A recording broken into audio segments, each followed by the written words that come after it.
Good morning. I call the State and Local Government Finance and Policy Committee meeting to order for March 14th, 2023. We do have a quorum present. Is that correct? Yes, we do have a quorum present. Representative Hewitt, have you had a chance to review the March 9th minutes? And would you make a motion to adopt the March 9th minutes? Madam Chair, so moved. Is there any discussion to the minutes of March 9th? Seeing none, all those in favor of adoption of the minutes, please say aye. Aye. Any opposed? Seeing none, the motion prevails and the minutes of March 9th, 2023 are approved.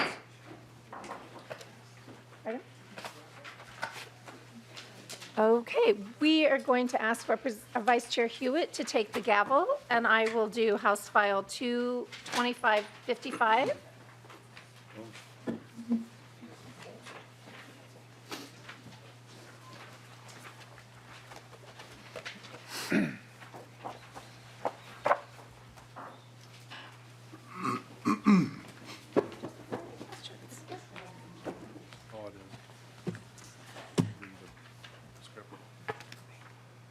Madam Chair, are you ready to move your bill? We are. Thank you. I move House File 2555 to be re-referred to the General Register. Madam Chair, to your bill. Members, it's a pretty simple bill, and I have with me today our wonderful librarian. But this bill is just changing the requirement that the library receive 2 copies to 1 copy for the Legislative Reference Library. And I would ask that we please move to my testifier for the importance of this bill. Thank you, Madam Chair. And to the testifier, if you could state your name for the record and continue with your testimony. My name is Elizabeth Lincoln, and I'm the director of the Legislative Reference Library. The library has traditionally received paper copies of all reports that have been submitted. We have, the statute requires 2. We don't need 2 copies any longer. We've shifted to electronic documents in many cases. We still would like to retain, we work with the agencies for the, if the reports are better in electronic format, but we still would like to retain 1 copy being submitted to the library. Thank you. I'm sorry, Chair Klevorn, is there anyone else that's willing to testify in this bill? Vice Chair Hewitt, I have no idea if anyone from the public would like to testify, but I have no further testifiers. This is a public hearing. Are there anybody in the audience that would like to testify on House File 2555? Madam Chair, I'm going to open it for member discussion if you're okay with that. Thank you. Lead Nash. Thank you, Mr. Chair, and Madam Chair, thanks for the bill. It's just another example of the crazy bills that it's a very good bill. We don't need any more paper. We should do that all electronically, and we should all vote yes. Madam Chair. I ask for member support.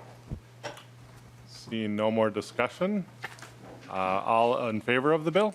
May I please renew my motion? I'll renew my motion that House File 2555 be re-referred to the General Register.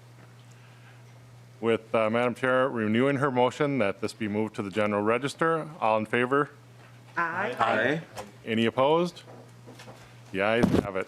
Off to the General Register. Thank you. Thank you.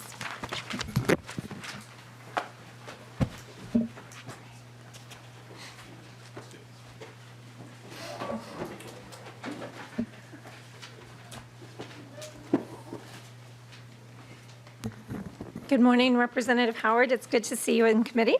Welcome. Thank you. Good to be here. Our next bill will be House File 348. I will move that House File 348 be re-referred to Ways and Means. Representative Howard, we have the bill before us. Would you like to speak to your bill? Thank you, Chair Klevorn.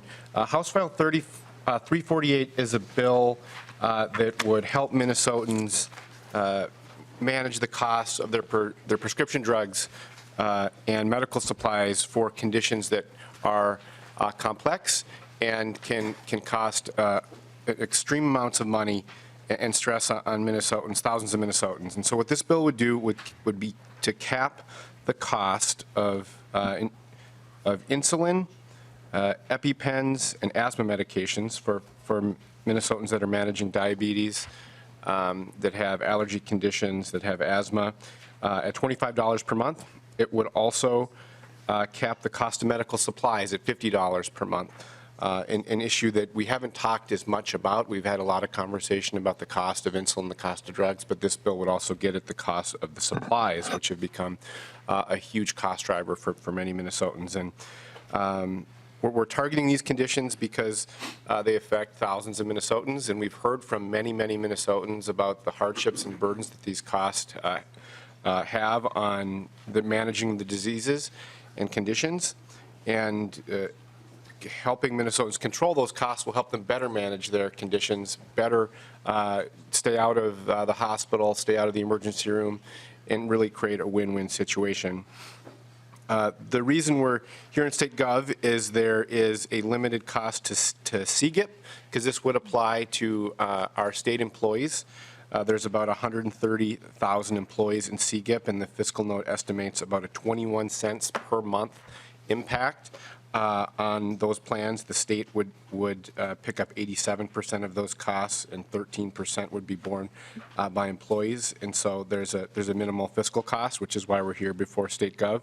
But this will have a significant impact on thousands of Minnesotans. The last thing I'll say is this legislature in previous years has done very good bipartisan work in the area of prescription drugs.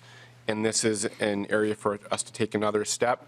Over 20 states, red states and blue states, have copay caps like this in place, and this is an opportunity for Minnesota to take action that will help thousands of Minnesotans.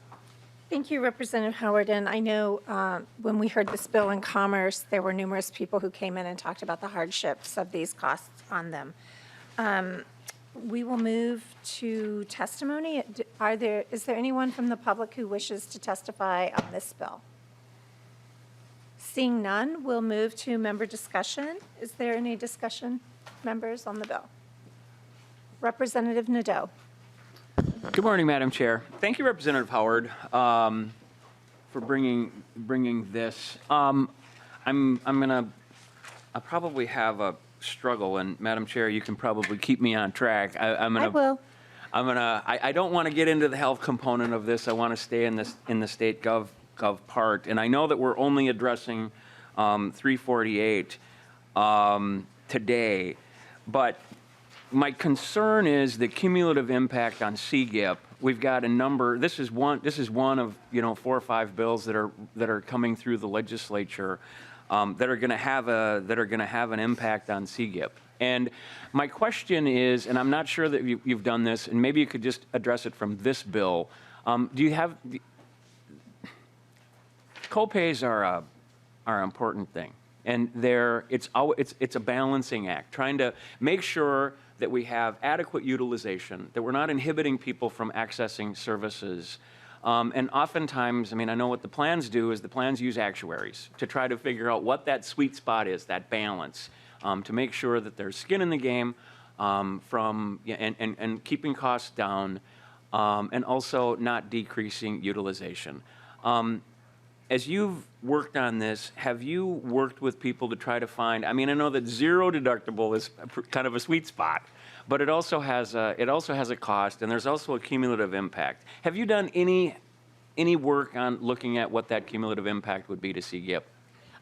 We will keep the debate confined to the subject matter of the bill. Representative Howard. Chair Klevorn,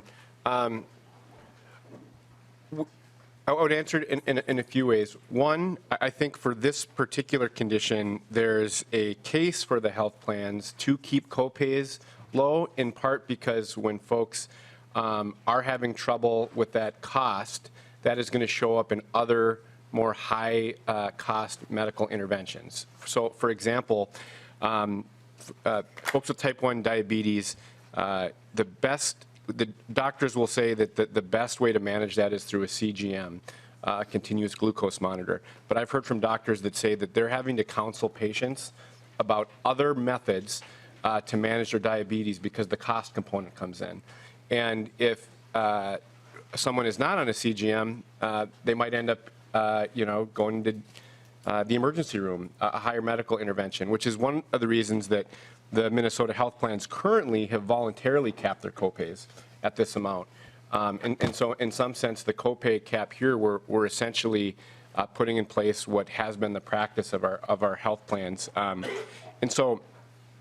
And I think you can see that borne out in the fiscal note, in that we're talking about a very, very minimal cost.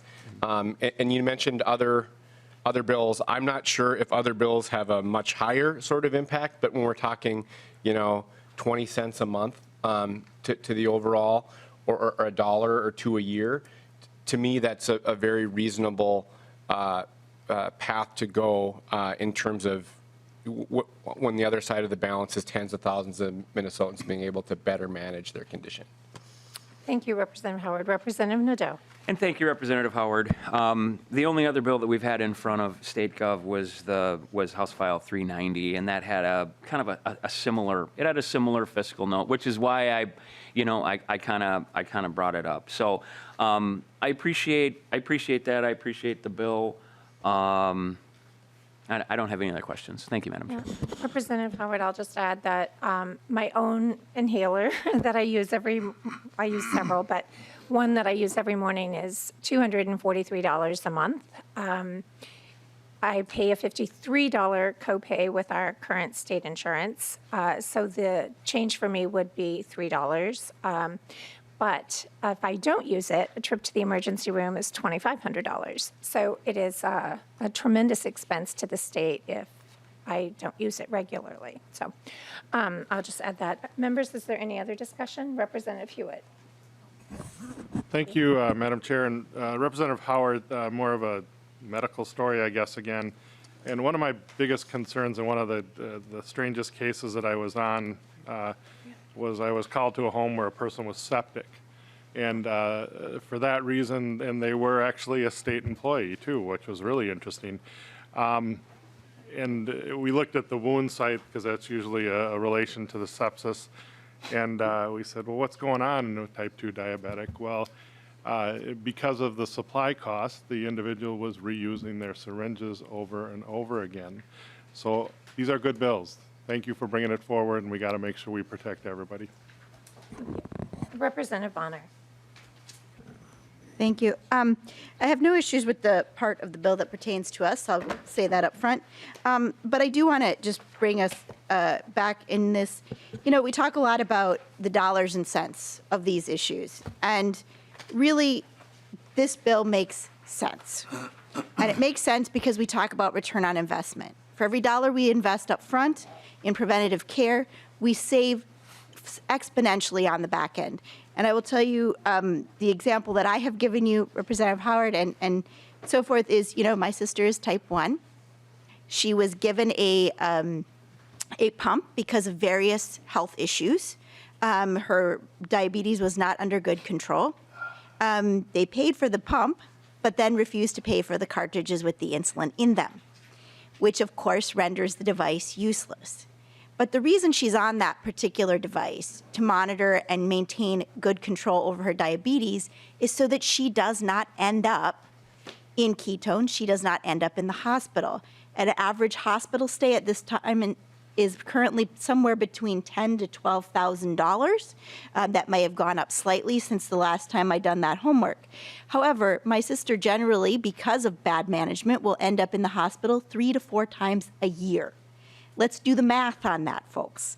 That is about $48,000 to $50,000. And we trade that out for about maybe a few $1,000s worth of supplies. It's very clear to see very quickly why these policies make sense, not only for consumers, but why they make sense for the health plans. And I wish that they would do more and have been very vocal with them about this particular issue. But for that reason, I am delighted with this bill. I am a co-author in full disclosure of this bill, and it is an excellent, excellent bill. Thank you. Thank you very much. Seeing no further discussion, Lead Nash, did you want to say?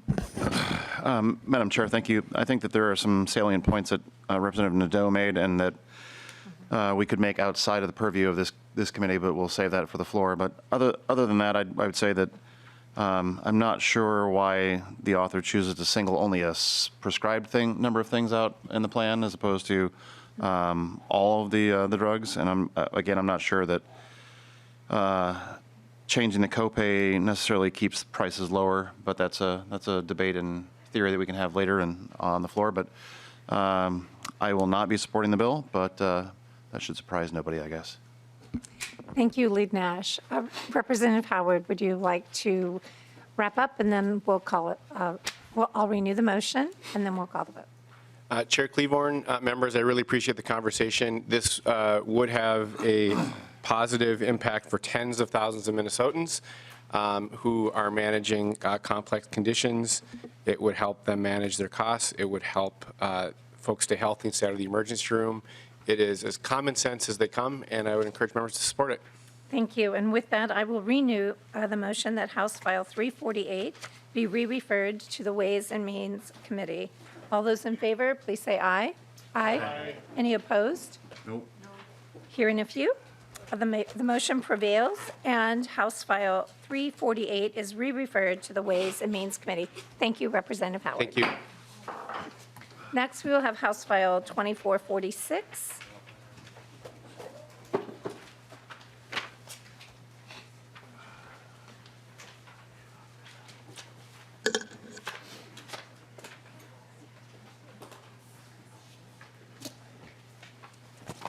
Thank you, Madam Chair. Good to see you, Representative Nadeau, at the testifying table. I would love to move 2446. I don't even know where I'm moving it. I want to move it to the consent calendar on the general register. But the motion will be for possible inclusion. Okay. All right. Well, it was worth a try, right? Okay. So to be clear, the motion is House File 2446 be laid over for possible inclusion. All right. Thank you, Madam Chair. Please present your bill. And thank you, the members, and I appreciate having the opportunity to present this. Many of you probably don't know, but the Minnesota Building Commission has served the city of Minneapolis and Hennepin County managing the city hall. It's a combo building. The county has the sheriff's and the sheriff's office and the jail in it, and the city has most of the remaining part of the utilization of the city hall, and it's been this agreement's been in place since 1904. 119 years ago, this may have been an innovative approach to managing government buildings, but today it's inefficient and it's cumbersome. This bill would dissolve the Minnesota Building Commission and convert the oversight and management of this municipal building from the current structure under which it operates into a joint powers agreement between the city and the county. The county occupies 40% of the building. The rest of the building is occupied by city departments, city council, the mayor, and the city is the primary tenant of the building. The city and the county have been in protracted discussions regarding a better arrangement and agree that the building can be operated more efficiently and effectively without the independent commission, and this bill repeals the statutes establishing this commission. Current employees of the Municipal Building Commission would become city or county employees, and we have people here today to testify and answer any hard questions that you guys have. So with that, I'd like to introduce Commissioner Marion Green. Thank you for being here. Thank you so much. Thank you very much. And welcome Commissioner Green to the committee. If you'll state your name for the record and then begin your testimony. Thank you so much, Madam Chair. My name is Marion Green. I'm a Hennepin County Commissioner.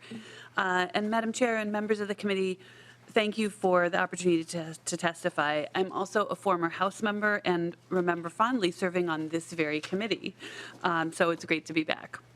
I'm here to testify in support of House File 2446, a bill to eliminate the Municipal Building Commission. And we'll start by thanking Representative Nadeau for carrying this bill. Hennepin County fully supports the legislation and looks forward to working with the city, continuing to work with the city, on adopting a new, updated business model to manage and care for the historic City Hall building in downtown Minneapolis. The MBC was created, as you heard, in statute in 1903 and began operating in 1904. The MBC consists of 4 members, the chair of the county board and 1 appointee of the county board, and then the mayor of Minneapolis and 1 city council member. from the Minneapolis Council. Currently, the members are myself and Commissioner Fernando and Mayor Fry and Councilmember Lisa Goodman. The commission was created to care for and control the use of City Hall, which at the time also included the county courthouse. Hennepin County moved most operations across the street to our current building in 1975, And today, city departments occupy 60% of the building, and the county and district court occupy 40%. County offices include the sheriff's department, the county jail, and some court functions. Hennepin County and the city of Minneapolis both agree that the MBC, an over 100-year-old statutory construct to operate the building, is outdated. By replacing it with an updated and modern JPA, we can continue to share the space, provide mutually for its care and use, and streamline how the building is managed. As outlined in the bill, as drafted in Section 5, Paragraph B, preliminary discussions with the city and labor unions representing the current employees of the MBC ensure that those people will continue to have jobs, most likely with the city of Minneapolis. And we anticipate that the current space sharing agreement will continue. One interesting historical note that I'll share, when this arrangement was originally constructed, the building contained a chicken coop and a blacksmith shop. My one criticism of the bill as written is that it doesn't require the city to put those back, but I hope the author is open to an amendment. Sorry if it's too early for jokes like that. But mostly I just want to thank the author and thank you all and be available for any questions. And Commissioner Green, you used the JPA. JPA, Joint Powers Agreement. Thank you, just to make sure the public knows what that is. Thank you. And NBC Municipal Building Yes. Commission. Thank you so much. We also have Lisa Goodman to testify. And then next, we would have Kirk Peterson. Ms. Goodman, if you'll state your name for the record, and please begin your testimony. Thank you. Good morning, Madam Chair, members of the committee. My name is Lisa Goodman. I am a member of the Minneapolis City Council representing the 7th Ward in my final and last year, which is year 26. I have served on the Municipal Building Commission for 3 terms under 3 different mayors and 4 different county board members, as well as about a half a dozen elected officials who have served in this capacity. I'm here today to testify in favor of House File 2446.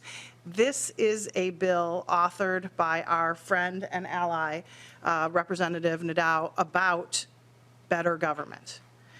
We are here as Democrats to tell you there is a better way to do this, and this outdated law will allow the county, the city, our labor unions, and employees to work together to improve their working conditions, be more efficient in the way the building is managed, and save money by getting rid of overhead.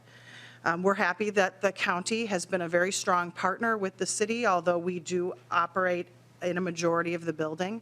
When this law was put into place, no one in government had multiple buildings.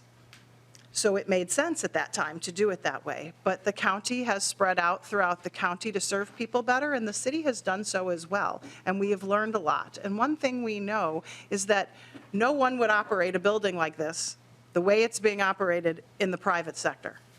And what we need to do is be more efficient and effective in Minneapolis city government as well as Hennepin County, which is why elected officials along with labor unions and our employees support this bill. I will also give you a fun fact about the building. The entrance of the building, if you've ever seen it, used to house a horse stable. So when this law was put into place, we had horses and chickens in the building. Things have changed pretty dramatically, and we believe this is the best way to allow us to move forward collaboratively along with our employees. And I'm happy to answer any questions. I have served a long time, and I'm prepared to answer questions from the committee. Madam Chair, thank you. Thank you, Councilmember Goodman. If you would just have a seat in the audience, if we have questions, we'll call you back up. Thank you so much. Kirk Peterson, are you wishing to testify? All right, thank you. And then we have Kyle Mancarios. Thank you. If you'll state your name for the record and begin your testimony. Good morning, Madam Chair, committee members. My name is Kyle Macarios. I'm here on behalf of the Minneapolis Building and Construction Trades Council. We represent about 10 in-house skilled trained professionals, craft professionals that work in-house at the courthouse for the Municipal Building Commission. And we strongly support House File 2446. Thank you, Representative Nadeau, for carrying this important bill. We also want to thank Commissioner Green and Councilmember Goodman and the other members of the Building Commission for the great communication that our members and our union has had throughout this process. We strongly appreciate the language in this bill in Section 5 that requires them to come to an agreement with bargaining representatives of representative employees to make sure that our folks are taken care of for whatever the next phase of this is. But we do agree that it is time to get rid of this archaic structure and transform into something more modern. And happy to take questions, Madam Chair. Thank you very much for your testimony. We appreciate your being with us. I do want to call the public's attention. We did receive an anonymous opposition this morning, and I don't know who it's from, but I just want to make sure that everybody is aware that that came since it was not posted earlier. I see no further scheduled testimony. Is there anyone else in the public who would like to testify? Seeing none, we will move it to member discussion. Lead Nash. Thank you, Madam Chair, and to the author. Representative Nadeau, in lines 2.27 through 2.29, you repeal a number of statutes. Can you give us in detail what those statutes say, please? Yes, I can. Oh, that was actually just some hazing. I'm sorry? That was just some hazing. You're fine. Oh, you don't want me to go through the repealers? I'm happy to do it. No, I was just making sure that you're being a good author and studying all your stuff. Oh, yeah, no, absolutely. And just so the public Thank is you. aware, the repealers are attached to the bill, so that we all know what's being repealed. But thank you. Any further question? No. Members, any further discussion? And with that, I will renew my motion. Would you like to close before? Absolutely. Thank you, members, and I hope you support this. I hope we can include it in our bill. It's been a long time in coming, and honestly, this will streamline operations between the county and the city, and they work so well together. And I assure you that it will be a better situation for all of them. So thank you, Madam Chair. All right, and with that, would you like to renew your motion that House File 2446 be laid over for possible inclusion? Yes. And with that, House File 2446 is laid over for possible inclusion. Thank you. Next, we will have House File 1723, Representative Freiberg.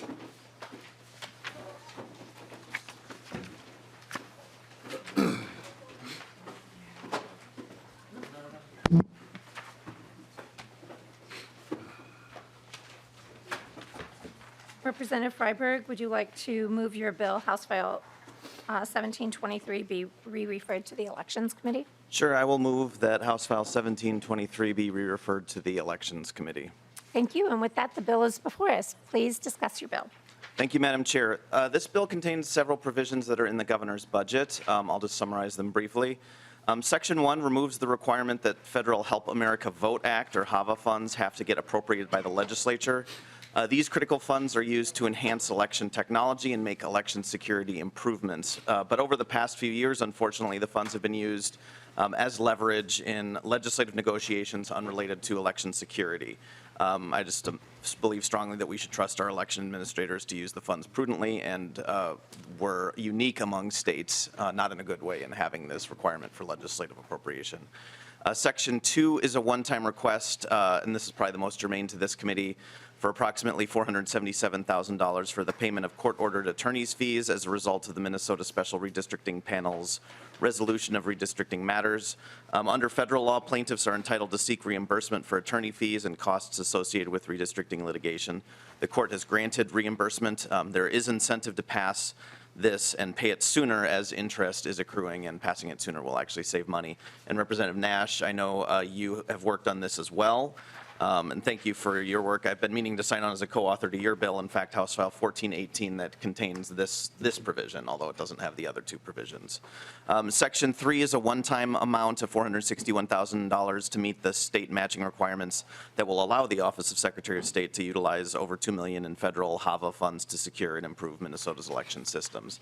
That's just a quick walk through the bill. I believe the Secretary of State is here to testify also. Thank you so much. Secretary of State Simon, if you'd like to come forward.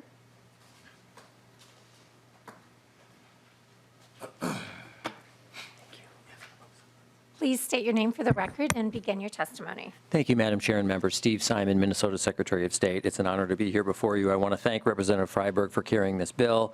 I think he effectively set the stage. I know you're pressed for time, so I'm just going to limit my remarks to Section 1 of the bill because it is an interesting policy issue, I think, for consideration of this committee. That first part of the bill pertains to federal funds under the Help America Vote Act, or HAVA.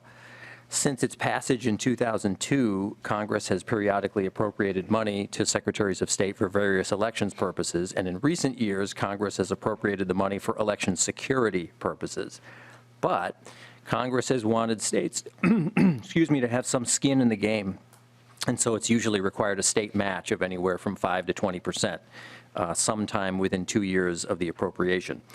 The problem here is that Minnesota has a law on the books, we think that we're unique among all 50 states, that allows the legislature to basically intercept the HAVA money and sit on it. So Congress appropriates the money to the Office of Secretary of State, all offices of Secretary of State across the country, and the legislature can basically shortstop it, can basically stand in the way. And that law really has been abused.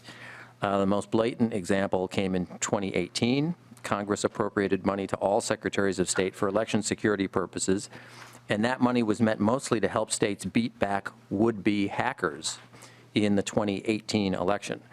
But the Minnesota Senate, not the House, the Senate, blocked those funds for reasons that no one even today can articulate with a straight face. As a result, we were the last state in America to get those HAVA funds, and they were finally appropriated in 2019, more than a year after they were granted by the federal government, and after the 2018 election for which the funds were intended. So the law really doesn't make sense. And don't get me wrong, members, I believe in oversight, even when I and we are the subject of it. That's appropriate, that's necessary, that is healthy when you perform an oversight function. But the federal government already limits how these security funds can be spent. It requires that our office file a spending plan and submit quarterly financial reports. They're subject to federal audit. Plus, you and the legislature always have a sword hanging over us anyway, which is you can refuse to appropriate the matching funds. So it's not as if you're not without tools. You are, and that's appropriate. So if a future Secretary of State does something with these funds or says that she or he will do something with the funds that you believe are inappropriate, you can withhold those matching funds. And I think that's appropriate. You have the power of the purse. So I wouldn't want to take that away from you. But this particular law does need changing. And I want to single out for thanks Representative Nash, the lead on this committee, who's been a great ally on this issue. He said at a previous hearing that he thought we agreed on 10% of issues. I think that's a little stingy. It's more like 20%. But this is among the 20% of issues that I think we agree on, which is when it comes to cybersecurity, which really is national security, we can't play around here. Legislative oversight is necessary and helpful and critical, but this is different than that. You still have the oversight, you just can't shortstop and hold on to the funds. So I want to thank Representative Freiberg for his leadership and thank the committee members for their consideration. Thanks. Thank you, Secretary of State Simon. Is there anyone else from the public who would like to testify? Mr. Heller.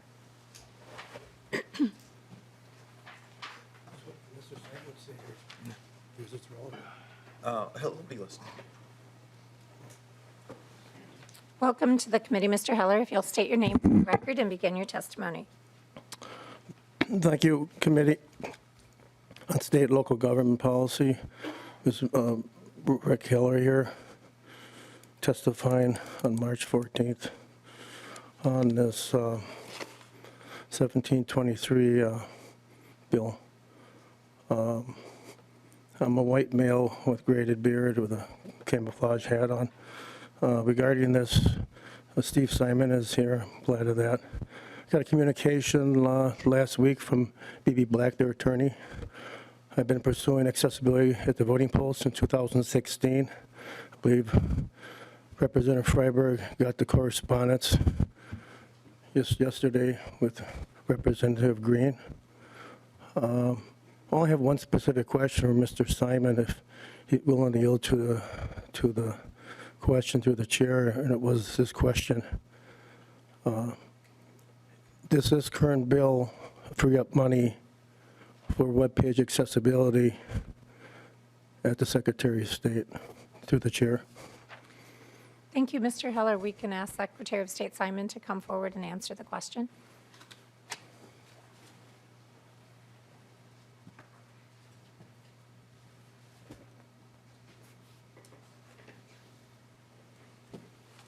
Secretary of State Simon, did you hear the question, or do you need me to repeat it? Madam Chair, could you repeat it? My understanding of the question from Mr. Heller is, does this bill free up money for you to use for accessibility in elections? Is that correct, Mr. Heller? Yeah, Chair, it has to do with the webpage accessibility.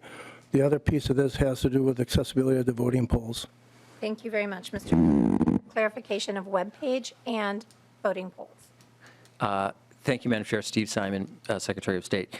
Yes, the answer to Mr. Heller's questions is yes, on both fronts. Accessibility is explicitly one of the items that Congress has said this money can and should be used for.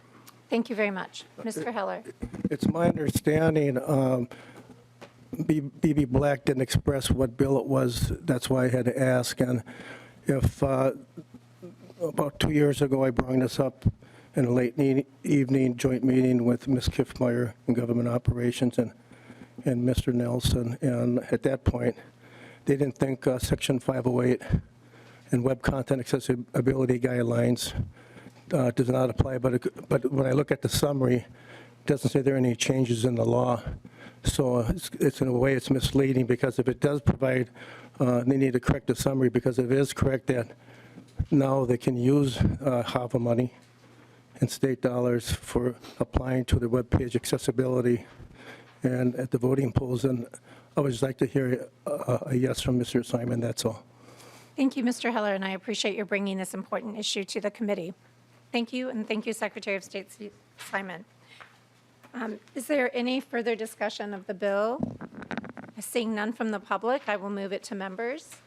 Members, Representative, let's see who's, Nadeau, you're first.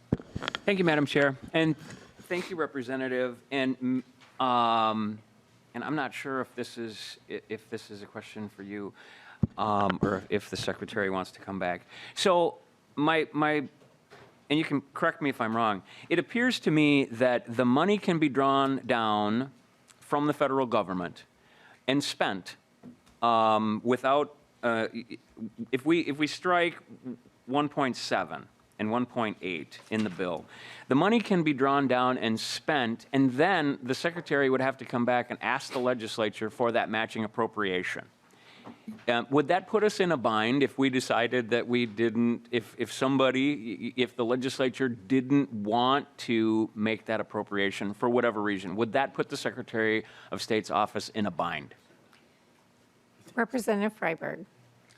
Thank you, Madam Chair. Thank you, Representative Nadeau. I think the answer is yes, but maybe it might be better for the Secretary of State to come down and talk about how things would function if that were to happen. Right, we have Ms. Freeman coming to the testifying table. If you would please state your name for the record and then answer the question. Thank you. Sure. Thank you, Madam Chair. Nicole Freeman, Office of the Secretary of State. Thank you, Representative Nadeau. So what would happen, what the HAVA, initial HAVA legislation dictates is if a state match is not obtained within the time frame given, then those funds would need to be returned to the federal government. Thank you. A further question? Thank you, Madam Chair, and thank you. And I mean, Representative Freiberg, I support your bill. I mean, I think this is an important thing. I just want to make sure that we don't get into a bind, and if this is the best way, if there's maybe there's something else we need to do later on, but I support your bill at this point. So thank you. Thank you very much. Representative Bonner. Thank you. Again, this is, I think, one of those areas where, in fact, actually, particularly our IT folks, including Lead Nash, we do have actually a lot of commonality here. You know, the Help America Vote Act funds originally came to us because we had folks trying to interfere in our election infrastructure. And fortunately, they failed, but that is why these funds originally came to us. And, you know, cybersecurity is really on par with national security when it comes to our state. And no one at any point, in my opinion, should be standing in the way of making sure that we secure our cybersecurity infrastructure here in the state. This is a core function of what government is meant to do, and that includes the legislature. We also know that these funds in particular have specific parameters around oversight, what the funds can be used for, who can use them. There are audit trails around these funds and things to protect government to make sure that they are being used for the exact purposes in which they were intended. And so for that reason, I am highly supportive of the bill, and I appreciate this bill coming forward because, again, cybersecurity is just too important for us to muck around with. Thank you, Representative Bonner. Lead Nash. Thank you, Madam Chair, and to the author, thanks for the bill. I do agree with a good portion of the bill. And while it is pretty clear that the Senate can be a capricious and mysterious place, and I believe that they make the greatest argument that can be made for a unicameral, I don't necessarily mind the oversight piece. I actually enjoy the oversight piece. I think that if we are ultimately to be to Representative Nadeau's question, if we're going to have to get involved in what could be potentially a deficiency down the road, then it wouldn't be the most unwise thing for us to have had oversight in the disbursement of the funds to start off with. Again, I agree with a huge portion of this, but I don't know that taking the legislature off the hook from the oversight piece is where we want to be.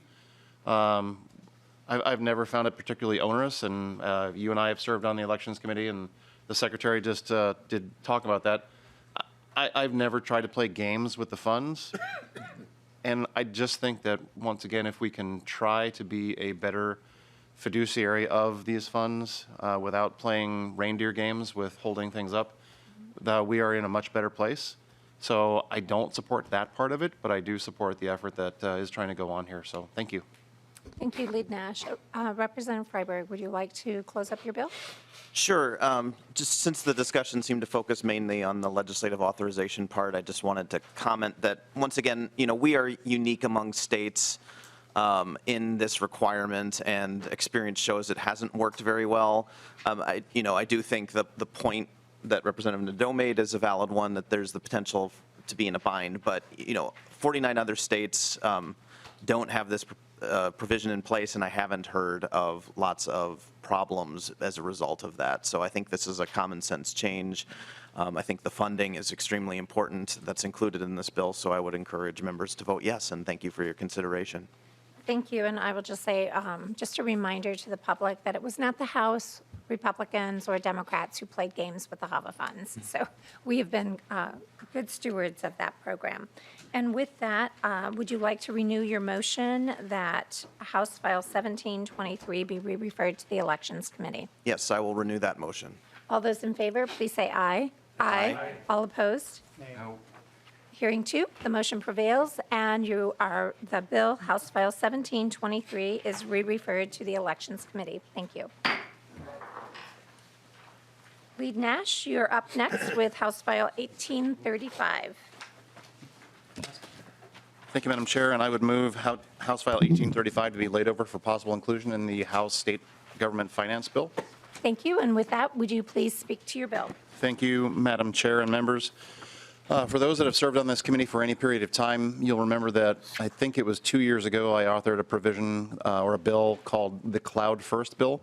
And the Cloud First Bill is kind of a nerdy bill that said that when Minute is trying to go out for new storage or new operating functionality, rather than pursue it on an on-premise server to go to the cloud is, we can't really describe the cloud in a short period of time. It could be summed up in somebody else's computer out there in the world. But the goal of 1835 is sort of a follow-on to that bill.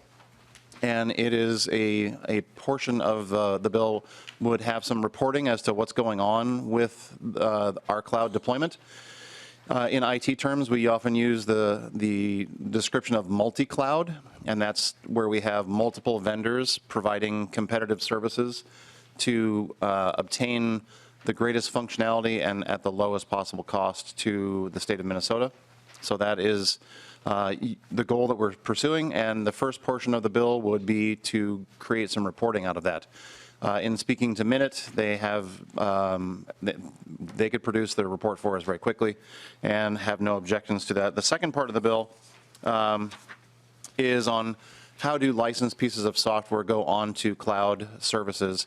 There was an amendment that was drafted that didn't make the deadline, and that's my fault. I apologize. But in as much as this is being laid over, I'll work with the chair.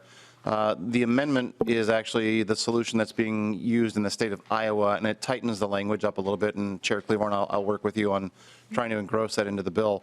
It makes it a little more understandable and sort of best practices out there. But I think that this is a very straightforward bill that provides a high level of accountability, because what I have heard from a number of people, both in the IT world and then from IT practitioners who are constituents, that they would like to see some reporting. And reporting is not an onerous thing. The fiscal note was included. Didn't have to bring a box of dots for myself, and thank you for that to the committee. But it has a zero cost, and with that, I'm not sure if Minute even wants to testify. If they do, I'd be happy to have them, but I would also stand for questions. I see Mr. Eichten coming forward. Deputy Commissioner Eichten, if you would like to state your name for the record and begin your testimony. Thank you, Madam Chair. For the record, John Eichten, Minnesota IT Services Deputy Commissioner. I want to thank Representative Nash for his continued interest in the cloud efforts we have underway at the state. Certainly supportive of the overall direction of moving away from on-premise hosting into public cloud services. As the author mentioned, we do have some questions about the practical impact of the contracting provisions in the latter half of the bill. We are working with the author, reviewing some amendment language that can help to tighten that up. We'll continue to do that, and we, at this point, we're not opposed to the bill being laid over for possible inclusion, but we would like to continue to work with the author to make sure that there's no unintended consequences from those contracting provisions. Thank you so much, Deputy Commissioner. Is there anyone else from the public who would like to testify on this bill? Seeing none, we'll move to member discussion. Representative Joy. Madam Chair, thank you. Representative Nash, I'm very impressed with your fiscal note on this. Thanks for having one available. I know in this committee we haven't always had them, so thank you. Madam Chair. Lead Nash. Madam Chair, and well, that's to the credit of Ms. Roberts. She pulled me aside and did execute the request for the fiscal note, and the fact that it comes back as zero makes my heart soar like a hawk. Thank you very much. We do have excellent fiscal staff in the House. Thank you, Ms. Roberts. Any further discussion? Seeing no further discussion, Representative Nash, if you'd like to renew your motion. Yeah, thank you, Madam Chair. I would renew my motion that House File 1835 be laid over for possible inclusion in the House State Government Finance Omnibus Bill, and appreciate your time. Thank you. And with that, House File 1835 is laid over. Members, I have received a note that we need to change the location of House File 1723. I mistakenly made the motion that it go back to elections.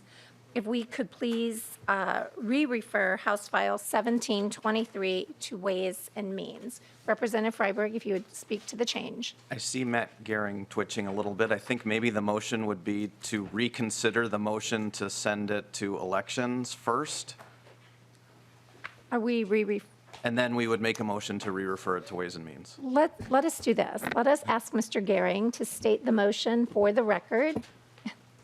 If you are advise the chair to state. Madam Chair, Representative Freiberg is correct. So you've already voted on the motion to refer the bill out to a different committee. So Okay. At this point, you would make a motion to reconsider the motion that sent the bill to the Elections Committee, and then you'd vote on that first. And then next, you would take a motion to instead refer the bill to Ways and Means. I love that we have excellent, nonpartisan House staff, legal staff to help keep the chair on task. So if we could please reconsider the motion that House File 1723 be re-referred to elections. Madam Chair, I Lead believe that Nash. you actually have to make a proper motion, so that would appropriately come from Representative Freiberg, because I don't want to have it jammed up for lack of actually moving to reconsider. All right? Thank you, Representative Nash. Thank you, Madam Chair. I will move to reconsider the motion that House File 1723 be re-referred to the Elections Committee. All those in favor of reconsidering the motion, please say aye. Aye.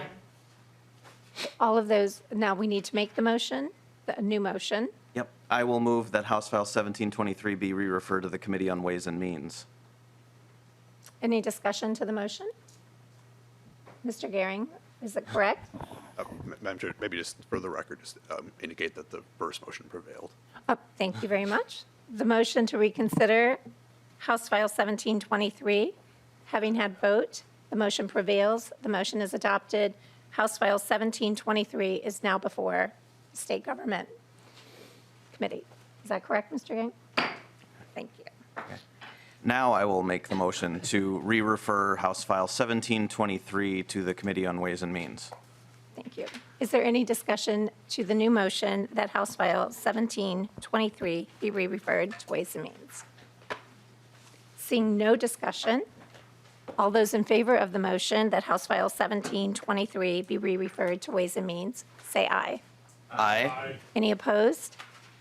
Hearing one, the motion prevails and House File 1723 is re-referred to Ways and Means. Thank you, everyone, for helping me get that correct. I appreciate it. And with that, all of our business for today has been conducted, correct? And our next meeting will be on March 16th. And with that, members, we are adjourned.